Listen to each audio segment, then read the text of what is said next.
welcome back to my channel. As I've promised, ప్రతి week ఒక video వస్తుంది.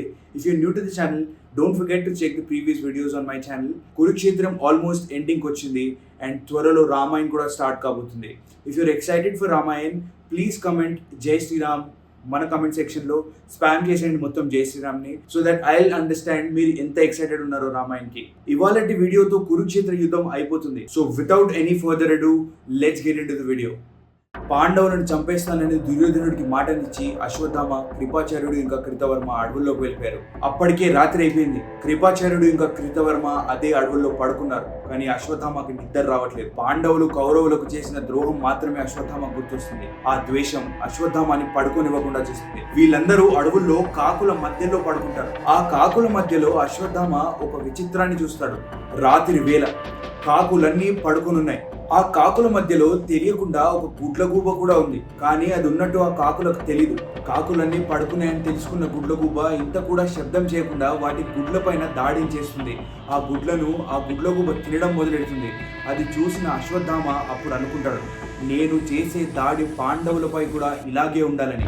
పాండవులను చంపాలంటే మనకిప్పుడు ఒకటే దారి, వాళ్ళు పడుకున్నప్పుడే మనం చంపాలని అశ్వత్థామ అక్కడ నిర్ణయాన్ని తీసుకుంటాడు. పడుకున్న కృపాచార్యుడు ఇంకా కృతవర్మని లేపి తన తీసుకున్న నిర్ణయాన్ని వాళ్ళకి చెప్తాడు.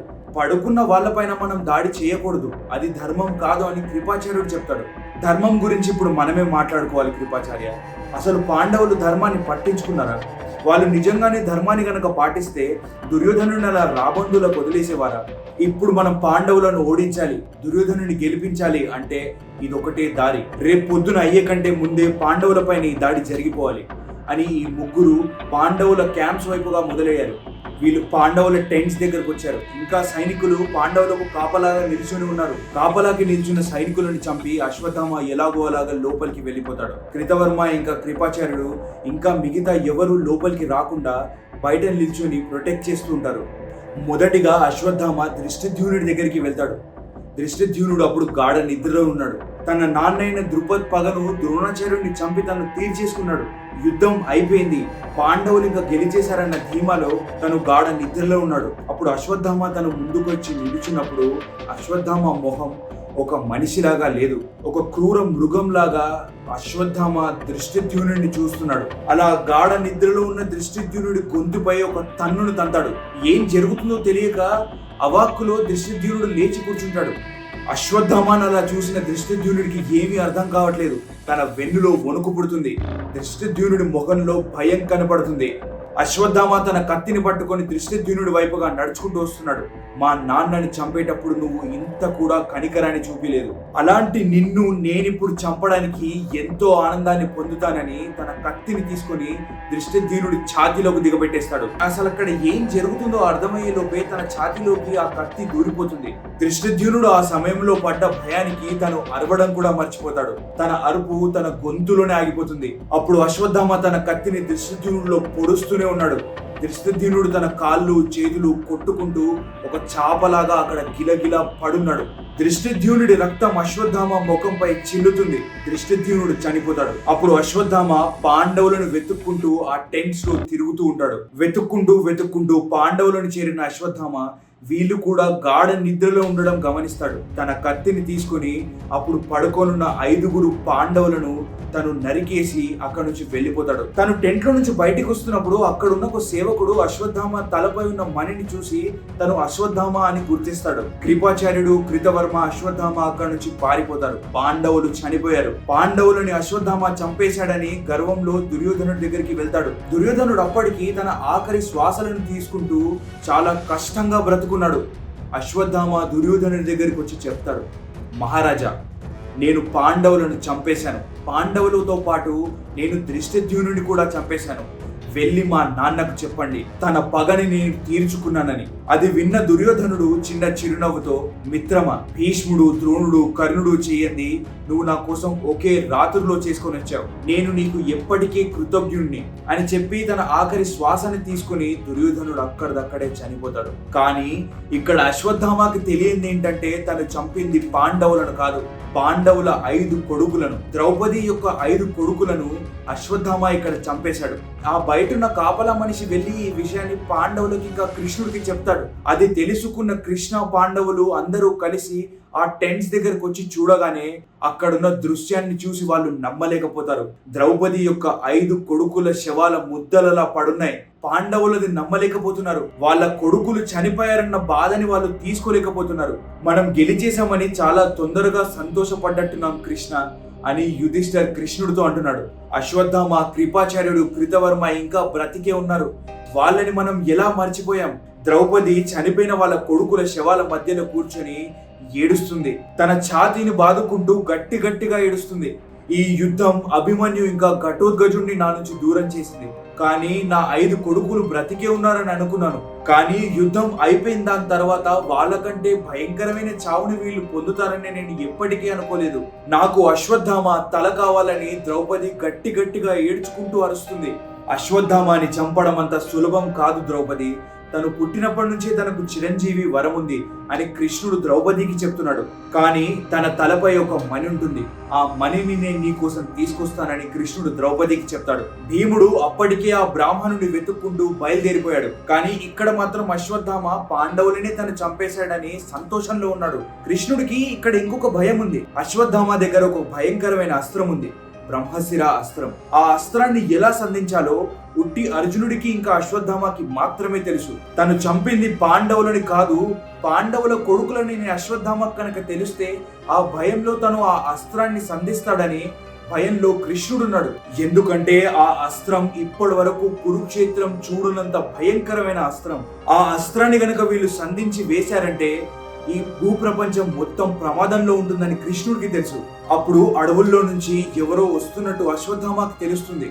ఆ భయంలో తను వెళ్ళి ఆ చెట్టుల మధ్యలో దాక్కొని ఉండిపోతాడు. తను అప్పుడు భీముడిని చూస్తాడు. తను అది నమ్మలేకపోతాడు. భీముడు ఎలా బ్రతుకున్నాడు? నేను పాండవులను చంపేశాను కదన్న ఆశ్చర్యంలో అశ్వత్థామ ఉన్నాడు. ఆ సమయంలో అశ్వత్థామకు వచ్చిన భయం ఊహించలేనిది. తనకు చెమటలు కారిపోతున్నాయి. తన కాళ్ళు చేతులు ఆడట్లేదు. భీముడు తనని వెతుకుతున్నాడు. అశ్వత్థామకి భీముడు కనిపిస్తున్నాడు. అప్పుడు దూరంగా మిగతా పాండవులను చూడగానే అశ్వత్థామ ఆ బ్రహ్మశిరి అస్త్రాన్ని సంధించడం మొదలెడతాడు. బ్రహ్మ, పాండవులను అంతం చేయండి అని ఆ అస్త్రాన్ని పాండవులపై వేసి అశ్వత్థామ కొడతాడు. ఆ అస్త్రం ఒక పెద్ద అగ్నిగోళంలా మారి ఆకాశంలో పాండవుల వైపుగా దూసుకొస్తుంది. అర్జున, నీ బ్రహ్మశిర అస్త్రాన్ని ప్రయోగించని కృష్ణుడు అర్జునుడికి చెప్తాడు. అర్జునుడి గాంధీవంలో నుంచి ఇంకొక బ్రహ్మశిర అస్త్రం ఆ ఆకాశంలో నుంచి దూసుకొస్తుంది. పెద్ద చెట్టులు భూమిలో నుంచి పెకిలించి పైకొచ్చేస్తున్నాయి. పెద్ద పర్వతాలు కింద పడిపోతున్నాయి. ఈ 2 అస్త్రాలు గనక తాకాయంటే ఈ భూప్రపంచం మిగలదు అన్నంత భయంకరంగా దృశ్యం కనిపిస్తుంది. అశ్వత్థామ, అర్జున అని వ్యాసదేవ మహర్షి దూరం నుంచి అరుచుకుంటూ వస్తున్నాడు. ఇప్పుడు మీరు సంధించిన అస్త్రాలు మానవ జాతిని మొత్తం తొలగించేస్తాయి. మీకు ద్రోణాచార్యుడు చెప్పలేదా ఎంత ప్రమాదం ఉన్నా ఎప్పటికీ ఈ అస్త్రాన్ని మనం సంధించకూడదని? ఈ అస్త్రాలను ఇప్పటిదిప్పుడే వెనక్కి తీసుకోండి అని వ్యాసదేవ మహర్షి వీళ్ళకు చెప్తాడు. కానీ ఈ అస్త్రాన్ని వెనక్కి తీసుకురావాలంటే ఆ మంత్రం కూడా వాళ్ళకు తెలిసి ఉండాలి. ఈ మంత్రం ఉట్టి అర్జునుడికి మాత్రమే తెలుసు, అశ్వత్థామకి తెలియదు. నేను మా అన్నలను పాండవులను కాపాడడానికి ఈ అస్త్రాన్ని సంధించాను అని అర్జునుడు చెప్తున్నాడు. నేనిప్పుడు ఈ అస్త్రాన్ని వెనక్కి తీసుకుంటే అశ్వత్థామ వేసిన అస్త్రం మమ్మల్ని చంపేస్తుంది. అశ్వత్థామ, నీ అస్త్రం యొక్క దిశను మార్చు అని వ్యాసదేవ మహర్షి చెప్తాడు. నేను ఈ అస్త్రం యొక్క దిశని మార్చగలను, కానీ ఇది పాండవుల ముందు తరాన్ని లేకుండా చేస్తుంది. అర్జునుడు ఆ బ్రహ్మశిర అస్త్రాన్ని వెనక్కి తీసుకున్నాడు. కానీ అశ్వత్థామకి ఎలాగ వెనక్కి తీసుకోవాలో తెలియక ఆ అస్త్రం యొక్క దిశని మార్చేశాడు. కానీ అది ఎటువైపుగా దూసుకు వెళ్తుందో పాండవులు అంచనా వేయలేకపోతారు. అశ్వత్థామ ఆ అస్త్రాన్ని ఉత్తర కడుపులో ఉన్న అభిమన్యు కొడుకు వైపుగా వేసి కొడతాడు. పాండవుల వారసత్వాన్ని ముందుకు తీసుకెళ్లే ఒకే ఒక బిడ్డ ఉత్తర కడుపులో ఉన్నాడు. ఈ అస్త్రం తన వైపుగా దూసుకు వెళ్తుంది. ఇంకా ఆ బాలుడు పుట్టనే లేదు. తన కడుపులోనే ఉత్తర కొడుకుని చంపేయాలని ఈ అస్త్రాన్ని అశ్వత్థామ తన వైపుగా పంపిస్తున్నాడు. అశ్వత్థామ, ఈ యుద్ధరంగంపై మనం ఎన్నో దారుణాలు చూసాం. కానీ నువ్వు ఇప్పుడు చేస్తున్న దారుణం నిన్ను ఎప్పటికీ క్షమించరానంత భారాన్ని తెచ్చి నీ మీద పెడుతుంది. నువ్వు పడుకొనున్న పాండవుల కొడుకుల పైన దాడి చేసి వాళ్ళని చంపావు. ఇప్పుడు ఒక తల్లి గర్భంలో ఉన్న కొడుకుని చంపడానికి నువ్వు మొదలయ్యావు. అవును, ఆ బిడ్డ చావాలి. పాండవుల వంశాన్ని ముందుకు తీసుకెళ్లేవారు ఎవరు బ్రతకూడదు. నేను అభిమన్యు కొడుకుని మళ్ళీ బ్రతికిస్తాను. యుధిష్ఠిర్ తర్వాత ఆ బాలుడే ఈ కురు రాజ్యాన్ని కొన్ని సంవత్సరాల వరకు వెళ్తాడు. కానీ అశ్వత్థామ, నువ్వు ఈ మనుషుల మధ్యలో బ్రతికే అర్హతను నువ్వు ఇవాళ కోల్పోయావు. ఒక మనిషి చేసే పని నువ్వు ఇవాళ చేయలేదు. అశ్వత్థామ కోపం మెల్లగా చల్లారుతుంది. తను ఏం చేశాడో తనకు రియలైజ్ అవడం మొదలెడుతుంది. అప్పుడు అశ్వత్థామ తన చేతిలో ఉన్న విల్లుని, తన అస్త్రాలన్నింటినీ కింద పడేసి మోకరిల్లిపోతాడు. అప్పుడు కృష్ణుడు, నీ దగ్గర ఆ మణి ఉండకూడదు, ఆ మణి విలువను నువ్వు తగ్గిస్తున్నావు, నీలాంటి క్రూర మృగానికి ఆ మణి చెందకూడదు అని తన తలపై ఉన్న మణిని కృష్ణుడు పీకేస్తాడు. దాన్ని ఆపడానికి కూడా అశ్వత్థామ ప్రయత్నించడు. ఎందుకంటే తను చేసిన భయంకరం ఏంటో తనకు అర్థమవడం మొదలెడుతుంది. అప్పుడు కృష్ణుడు అశ్వత్థామకు ఒక శాపాన్ని ఇస్తాడు. నువ్వు పుట్టినప్పటి నుంచే చిరంజీవి. చిరంజీవి అంటే ఈ భూమండలం ఉన్నంత వరకు మంచి కోసం బ్రతికుండేవాడు. కానీ నువ్వు ఇవాళ చేసిన దారుణానికి నేను నీకు ఒక శాపాన్ని ఇస్తున్నాను. ఈ కలియుగాంతం అయ్యేంత వరకు నువ్వు ఈ భూమండలం పైనే ఉంటావు. నీ శరీరంపై ఎక్కడ చూసినా నీ గాయాలే ఉంటాయి. ఆ గాయాలు ఎప్పటికీ మానవు.